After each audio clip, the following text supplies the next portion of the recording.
ये जो road cutting हुई थी 4 दिसंबर 2015 को, टोटल 800 दुकानों से ज़्यादा अफेक्टेड थे, जिसमें से लगभग 106 दुकानें पूरी की पूरी 100% गई थी और कुछ दुकानें पार्शल गई थी, जिनको ऊपर बनाने का वो समय के आयुक्त ने परमिशन दिया था। तो हमने यही बात आज आयुक्त साहब से उठाई कि जैसे कि ये कटिंग करते समय आयुक्त ने कमिटमेंट किया था कि भाई जिनकी दुकानें बच रही है वो ऊपर बना सकते हैं भाई ग्राउंड+2 तक, और जनरल बॉडी में भी ये ठहराव पास किया हुआ है, रिजोल्यूशन पास किया हुआ है। एक बार नहीं, दो बार रिजोल्यूशन पास किया गया है कि भाई जिनकी 100% दुकानें गई है उनको अल्टरनेट साइड देंगे, और जिनकी दुकानें बची हुई है, पार्शली गई है, वो ये 26 मीटर तक बना सकते हैं। ऐसा जो ठहराव पास किया हुआ है वो हिसाब से सबने जिनकी बची हुई थी उन्होंने बनाई है, और उनके बनाने के बाद भी पेनल्टी आ रही है, उनके ऊपर 300% टैक्स लगाया जा रहा है। तो वो हिसाब से हमने वो भी इशू उठाया। हम अधिवेशन के समय नागपुर गए थे, वहाँ पे हमारी फडणवीस साहब से डिप्टी सीएम फडणवीस साहब से मीटिंग हुई, रविंद्र चौहान साहब से मीटिंग हुई, और वहाँ से हमने आयुक्त साहब को निर्देश दिलाया कि भाई जो भी व्यापारियों से अभी तक इंसाफ नहीं मिला है, जो व्यापारियों को, उनको तुरंत का तुरंत इंसाफ दिया जाए। आयुक्त साहब ने हमसे पूछा कि भाई कैसा सरल रास्ता निकल सकता है कि भाई जो हिसाब से हमको ज़्यादा अल्टरनेट साइड नहीं देना पड़े और थोड़े में मतलब सब व्यापारियों के साथ इंसाफ हो जाए। तो हमने आयुक्त साहब को एक रास्ता सुझाया कि भाई 7 फुट का डेविएशन जो डिवाइडर के कारण एक साइड से ज़्यादा कटिंग हुई है, तो वो जो 7 फुट का डिविएशन जो ब्लूमिंग गार्डन को रिलैक्सेशन दिया हुआ है, वो रिलैक्सेशन हमारे जो बीच में दुकानें अटकी हुई है, मुकेश रेडियो से लेके 17 सेक्शन चौक तक, ये 50 मीटर, ये 150 फुट के दुकान, 150 फुट के रनिंग रोड पे जितनी भी दुकानें हैं, लगभग समझो वहाँ पे 20 दुकानें हैं। अगर वही वहाँ पे उनको 5 फुट का 7 फुट का रिलैक्सेशन दिया जाता है तो 20 दुकानों का ये समस्या वहीं पे समाधान मिल जाता है, और रोड जो है वो व्यवस्थित बन जाता है, बनाया जा सकता है। क्योंकि रोड अभी तक जो बनाया हुआ है वो दुकानों के अदर में लटकने के कारण मतलब वहाँ पे बंजर लगा हुआ है, और आगे पीछे रोड के कारण एक्सीडेंट्स होते रहते हैं, और शहर का जो दिखना चाहिए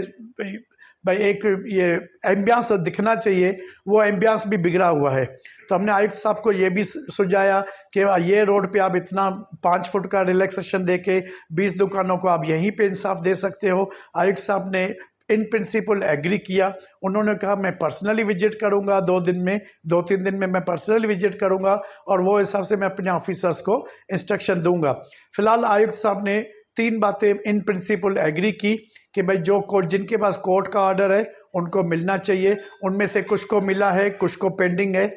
तो वो उन्होंने नायकर साहब को इंस्ट्रक्शन दिया कि आप जल्दी प्रोसीजर फॉलो करो और उनको जल्दी दिलाओ। और बाकी जो दुकानें 100% गई थी, जो हम कहते हैं कि 110 है, 120 है, वो ये नायकर साहब बोलते थे कि भाई 55-60 है। तो आयुक्त साहब ने उनको इंस्ट्रक्शन दिया कि 55 है, 60 है, 50 है, जो भी है रीसर्वे करो, 12 तारीख तक रीसर्वे करो और रिपोर्ट दो। आयुक्त साहब ने बोला कि 12 तारीख तक रिपोर्ट दो, 16 तारीख फिर हमको बुलाया है कि जितने भी वो दुकानें होगी 40, 50, 60, हमने भी आयुक्त साहब को यही कहा कि आपके रिकॉर्ड से, जो आपके रिकॉर्ड में है, जो जिनका 100% गया है और कहीं पे उनका व्यवसाय नहीं है और उनकी माली हालत खराब है, आप उनको दो। हम नहीं बोलते हैं कि 150। देखिए, जब पिछले नागपुर का सत्र हुआ था उसमें आदरणीय देवेंद्र जी फडणवीस से हमने मुलाकात की थी, और पिछले 8 सालों से 2015 से लेकर 2023 तक जिनके 100% दुकानें गई हैं उनको आज तक वो दुकानें नहीं मिली। इस संबंध में डीसीएम साहब, रविंद्र चौहान साहब, आदरणीय सांसद श्रीकांत शिंदे, इन्होंने आपस में वार्तालाप किया और आयुक्त महोदय को निर्देश दिए कि जिस तरह से हमारे ये मोंजनी शॉप वाले हैं, इनको कोर्ट ने आर्डर दिया है कि इनके पास यू नंबर है, उस आधार पर वो कोर्ट में गए थे कोर्ट ने इनकी अर्जी को माना और कहा कि इनको पर्यायी जगह मिलनी चाहिए। उसी धरती पर, उसी आधार पर जितने भी 100% दुकान गए हैं उनको पर्यायी जगह मिलनी चाहिए, ऐसी मांग हमने आयुक्त से की। आयुक्त ने अपने अशोक नाइकवाड़े उपायुक्त और गणेश सिंपी को आदेश दिया कि वह पुनर्सर्वे करें कि कितने लोगों के 100% दुकान गए हैं और उसकी रिपोर्ट वह 12 जनवरी तक दें। इसके बाद फिर हमारी मीटिंग 16 जनवरी को होगी। लेकिन एक बात कमिश्नर ने स्पष्ट कर दी कि जिनके भी हाई कोर्ट के आर्डर हैं उनको तुरंत प्रभाव से पर्यायी जगह देंगे और इस आधार में हम फिर नाइकवाड़े से मिलेंगे। हमें आशा है कि